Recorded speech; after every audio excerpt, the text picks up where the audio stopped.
Baspa supremo Mayawati ने किया बड़ा फैसला, अकेले लड़ेंगी चुनाव। एनडीए और इंडिया गठबंधन दोनों को मायावती ने किया दरकिनार।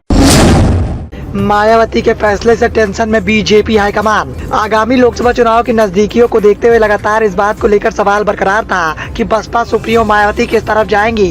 क्या बसपा सुप्रीमो इंडिया गठबंधन का हाथ थामने वाली है या फिर एनडीए के साथ जाने वाली है। लेकिन बसपा सुप्रीमो मायावती ने एक फैसले के माध्यम से राजनीति के गलियारों में चल रही तमाम चर्चाओं पर विराम लगा दिया है। बसपा प्रमुख मायावती ने दोहराया कि उनकी पार्टी 2024 के लोकसभा चुनाव अकेले ही लड़ेगी। लखनऊ में उत्तर प्रदेश और उत्तराखंड के वरिष्ठ नेताओं को संबोधित करते हुए मायावती ने कहा कि उन्हें फर्जी समाचार से सतर्क रहने के लिए कहा गया। उन्होंने कहा कि अमेठी में संजय गांधी अस्पताल के लाइसेंस के निलंबन पर सवाल उठाया, जो एक ट्रस्ट द्वारा संचालित है, जिसमें कांग्रेस के वरिष्ठ नेता सदस्य हैं। रामपुर के जौहर विश्वविद्यालय को लेकर भी उन्होंने सरकार पर निशाना साधा। ये पहली बार नहीं है जब मायावती ने आजम खान का समर्थन किया हो। इससे पहले भी आजम खान के समर्थन में बसपा सुप्रीमो मायावती खुलकर आई थी।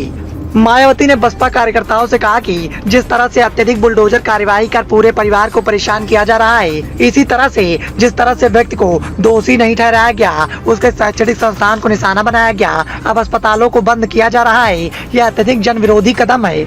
बीजेपी पर हमला बोलते हुए बसपा सुप्रीमो ने कहा कि भारतीय जनता पार्टी के द्वारा जिस तरह से जांच एजेंसियों का इस्तेमाल किया जा रहा है और जिस तरह की कार्यवाही इन दिनों की जा रही है, उससे जनता पर काफी गंभीर प्रभाव देखने को मिल रहा है। सिर्फ इतना ही नहीं, आने वाले लोकसभा चुनाव में भारतीय जनता पार्टी को इसके दुष्प्रभाव भी झेलने पड़ सकते हैं। बैठक में बहन जी ने स्पष्ट रूप से कह दिया कि बसपा भारतीय जनता पार्टी या कांग्रेस के साथ गठबंधन नहीं करेगी। उनकी बैठक के बाद एक बात तो साफ हो गई कि इंडिया और एनडीए गठबंधन जो इस बात पर लगातार विचार कर रहा था कि बसपा सुप्रीमो मायावती को साधने में कामयाब हो जाएगा, उसकी अटकलों पर फिलहाल तो विराम लग गया है। अब देखना यह है कि बसपा सुप्रीमो मायावती के इस बयान का जवाब एनडीए के दिग्गज नेताओं के द्वारा कैसे दिया जाएगा। फिलहाल जिस तरह का बयान बसपा सुप्रीमो मायावती के द्वारा दिया गया, उससे बीजेपी हाईकमान के दिग्गज नेता टेंशन में दिखाई दे रहे हैं, क्योंकि समाजवादी पार्टी के द्वारा बीते दिनों इस बात का आरोप लगाया गया था कि बसपा भारतीय जनता पार्टी की बी टीम बनकर काम कर रही है। लेकिन बसपा सुप्रीमो के हमले के बाद अब बीजेपी की टेंशन